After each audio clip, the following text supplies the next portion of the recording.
নমস্কার বন্ধুরা, কেমন আছেন সবাই? পাপিয়াস কিউলিনারি আর্টে সবাইকে স্বাগতম। আজকে রান্না করলাম কাতলা মাছ, আলু দিয়ে কাতলা মাছের ঝোল। আর গরম ভাতের সঙ্গে এটা একদম জমে যাবে। আজকে বাজার থেকে দুটো কাতলা মাছ নিয়ে আসা হয়েছে। এবার এই মাছগুলোকে আমি কেটে ধুয়ে নুন হলুদ মাখিয়ে নিয়েছি। দুটো মাছ আমি ঝাল ছাড়া রান্না করব, আর বাকি মাছগুলো আমি ঝাল মশলা সব কিছু দিয়েই রান্না করব। এবার আমি মাছগুলো ভাজার জন্য তেলটা দিয়ে দিলাম। তেলটা গরম হয়ে গেছে, এবার আমি মাছগুলো দিয়ে দিব। মাছগুলো আমি একটু লাল লাল করে ভেজে নেব। আসলে টাটকা মাছ হলে রান্না করলে খেতে ভালো লাগে, কিন্তু ফ্রিজে মাছ রেখে রান্না করলে অতটা টেস্ট পাওয়া যায় না। এজন্য আমি অল্প অল্প করেই বাজার করি, যেন 2-3 দিন খেলেই শেষ হয়ে যায়। আসলে এবার আমি সবগুলো মাছই লাল লাল করে ভেজে নিব। মাছ ভাজতে গেলে কড়াইটাও একটু কালো কালো হয়ে যায়, এজন্য আমি কড়াইটা একটু ক্লিন করে নিয়েছি। মাছগুলো আমি সবগুলো ভেজে তুলে নিয়েছি।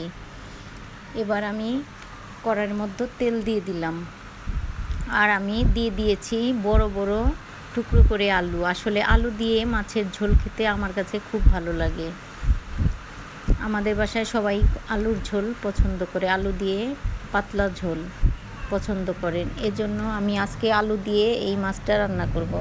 আলুগুলো আমি মোটামুটি লাল লাল করেই ভেজে নিয়েছি। এবার আমি দিয়ে দিলাম কালো জিরে ফোড়ন। আজকে আমি পেঁয়াজ দেব। পেঁয়াজটা ফোড়নে দিয়ে আমি একটু ভেজে নেব। পেঁয়াজটা আমার ভাজা হয়ে গেছে। এবার আমি দিয়ে দিব একটু জল, আর দিয়ে দিব জিরে বাটা। জিরে বাটাটা দিয়ে আমি একটু জিরেটাকে নেড়ে চেড়ে তারপর আমি অন্যান্য মশলা দিয়ে দিব। এবার আমি দিয়ে দিব হলুদ গুঁড়ো। জিরেটা দিয়ে আমি কিছুক্ষণ নেড়ে চেড়ে নিয়েছি। এবার আমি হলুদ গুঁড়ো আর মরিচ গুঁড়ো দিয়ে দিলাম। এখন আমি এই মশলাগুলো সুন্দর মতো কষিয়ে নিব, আর আলুটাও দিয়ে দিব। আলু দিয়ে একসাথে আমি সব কিছু ভালো মতো কষিয়ে নিব। আলুগুলো আমি বড় করে দিয়েছি, এজন্য আমি এখনই দিয়ে দিলাম। এবার আমি দিয়ে দিব স্বাদ মতো লবণ। অবশ্য আমি পেঁয়াজ ভাজাতেও একটু লবণ দিয়ে দিয়েছিলাম, এজন্য এখন অল্প লবণ দিলাম।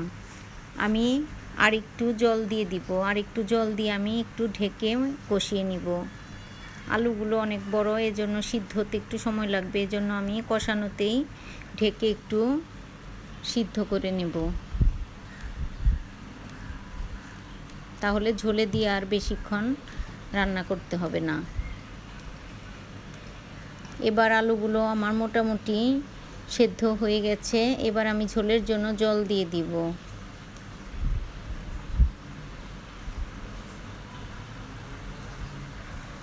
আমি আর একটু ঢেকে দিয়েছিলাম। এবার আমি ঝোলের জন্য জল দিয়ে দিব, কারণ মশলা থেকে জলটা শুকিয়ে গেছে, তেল বেরিয়েছে। এবার আমি ঝোলের জন্য জলটা দিয়ে দিলাম।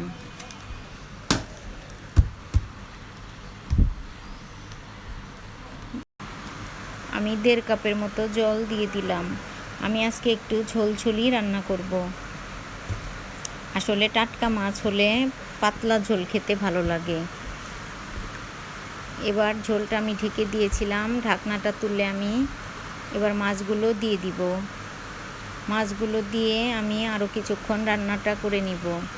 বাইরে প্রচণ্ড বৃষ্টি হচ্ছে। আসলে যে গরম পড়েছে, তাতে বৃষ্টি হলে একটু ভালো লাগে, তবে বৃষ্টির পরে আবার যেই গরম সেই গরম, তারপরে একটু ভালো লাগছে। এবার আমি সবগুলো মাছ দিয়ে আর একটু রান্না করে নেব। আমি একটু ঢেকে দিব। আমার ভিডিওটা যদি ভালো লাগে তবে বন্ধুরা একটু শেয়ার করে দেবেন। এবার আমি ঢাকনাটা তুলে নিয়েছি। লাইক কমেন্ট শেয়ার করবেন, আমার ফেসবুক পেজটি ফলো করবেন, আমার ইউটিউব চ্যানেলটি সাবস্ক্রাইব করবেন। ভিডিওটি দেখার জন্য সবাইকে অসংখ্য ধন্যবাদ। এবার আমি সবগুলো মাছ একটু উল্টিয়ে দিচ্ছি। আমার মাছ রান্নাটা প্রায়ই হয়ে গেছে। এবার আর কোনো মশলা দেবার নেই।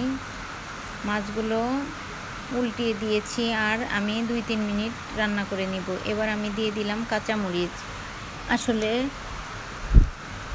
ঝাল হলেও একটু কাঁচামরিচ ডলে খেতে আমার খুব ভালো লাগে, এজন্য আমি কাঁচামরিচগুলো রান্নার উপরে দিয়ে দিই।